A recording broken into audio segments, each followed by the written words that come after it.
ଯଦି ଆପଣ କୁକୁଡ଼ା ମାଂସ ଖାଇବାରେ ଶୌକିନ ଅଛନ୍ତି ତେବେ ଦେଶୀ କୁକୁଡ଼ା ମାଂସ ଖାଆନ୍ତୁ। ଦେଶୀ କୁକୁଡ଼ା ମାଂସର ସ୍ୱାଦ ହିଁ କିଛି ଅଲଗା, ଆଉ ଏମିତି ସ୍ୱାଦ ଆପଣଙ୍କୁ କେଉଁଠି ମିଳିବ ମଧ୍ୟ ନାହିଁ। ଉଷୁନା ଭାତ ସହିତ ଦେଶୀ କୁକୁଡ଼ା ମାଂସ ଝୋଳ ଓ ତା ସହିତ ଲେମ୍ବୁ ଲୁଣ, ତେବେ ତ ଜମିବ। ଆଉ କ'ଣ ଦରକାର ଫ୍ରେଣ୍ଡସ୍, ମୁଁ ଆଜି ନେଇକି ଆସିଥିବା ଗାଁ ଷ୍ଟାଇଲରେ ଦେଶୀ ଚିକେନ୍ ଝୋଳକୁ ଥରେ ତିଆରି କରିକି ଖାଇକି ଦେଖନ୍ତୁ, ଆଙ୍ଗୁଠି ଚାଟି ପକେଇବେ।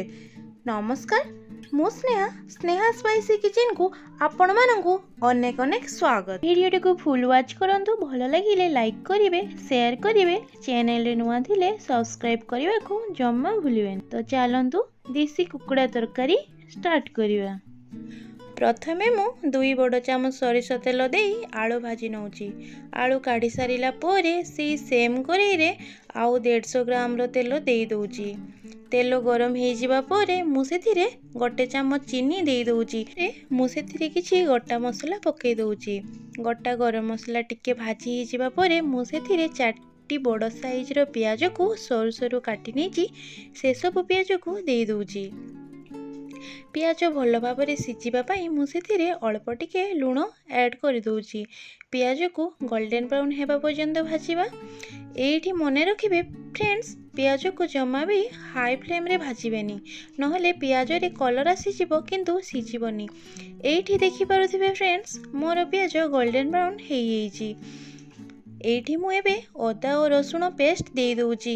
ମୁଁ 1.5 କେଜି ଚିକେନ୍ ନେଇଛି, ସେଇ ହିସାବରେ ମୁଁ 4ରୁ 5 ବଡ଼ ଚାମଚ ଅଦା ଓ ରସୁଣର ପେଷ୍ଟ ମିଶେଇକି ନେଇ ନେଉଛି।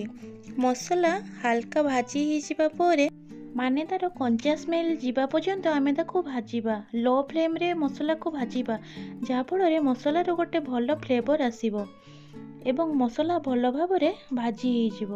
ଦେଖିପାରୁଥିବେ ମୁଁ 2 ଚାମଚ ଲଙ୍କାଗୁଣ୍ଡ ଦେଇ ଦେଉଛି, ଜିରା ଗୁଣ୍ଡ ହାଫ୍ ଚାମଚ ଦେଇ ଦେଉଛି ଏବଂ ସେଥିରେ ଧନିଆ ଗୁଣ୍ଡ 1 ଚାମଚ ଦେଇ ଦେଉଛି।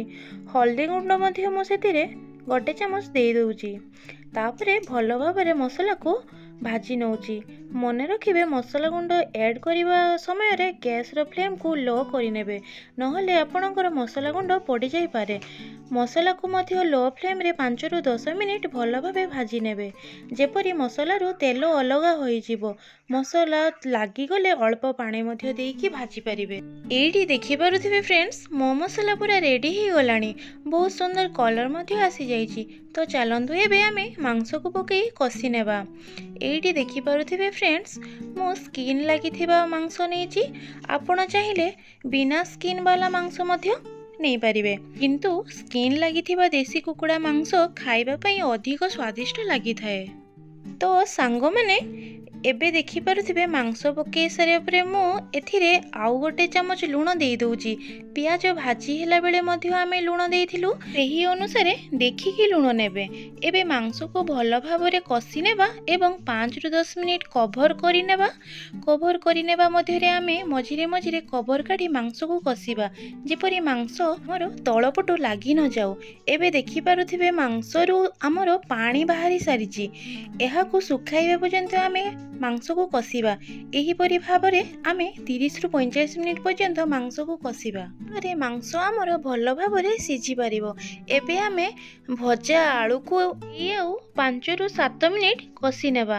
ଏବେ ଦେଖିପାରୁଥିବେ ସାଙ୍ଗମାନେ, ମାଂସ ଆମର ପୁରାପୁରି କଷି ହେଇଗଲାଣି। ଏଇ ଷ୍ଟେଜ୍ରେ ଯଦି ଆମେ କଷା ମାଂସ ଖାଇବା ପାଇଁ ଚାହିଁବା ତ କାଢ଼ି ନେଇ ପାରିବା ଏବଂ ତାପରେ ସେଥିରେ ଗରମ ପାଣି ଦେଇଦେବା। ଆଜ୍ଞା ହଁ, ଯେକୌଣସି ନନ୍ଭେଜ୍ ଆଇଟମ୍ରେ ଆପଣ ଗରମ ପାଣିର ହିଁ ବ୍ୟବହାର କରିବେ। ଏବେ ଏହାକୁ 10 ମିନିଟ୍ କଭର୍ କରି ଫୁଟିବା ପାଇଁ ଛାଡ଼ିଦେବା। ଏବେ ଏଥିରେ 1 ଚାମଚର ଗରମ ମସଲା ଦେଇ ଦେଉଛି। ଏବେ ଏହାକୁ କଭର୍ କରି 2 ମିନିଟ୍ ପର୍ଯ୍ୟନ୍ତ ଛାଡ଼ିଦେବେ। ଏବେ ରେଡ଼ି ହେଇଯାଇଛି ଆମର ଉଷୁନା ଭାତ ସହ ଖାଇବା ପାଇଁ ଗାଁ ଷ୍ଟାଇଲରେ ଦେଶୀ କୁକୁଡ଼ା ମାଂସ। ଏବେ ରହିଲି, ଦେଖା ହେବ ଗୋଟେ ନୂଆ ରେସିପି ସହ। ନମସ୍କାର, ଜୟ ଜଗନ୍ନାଥ।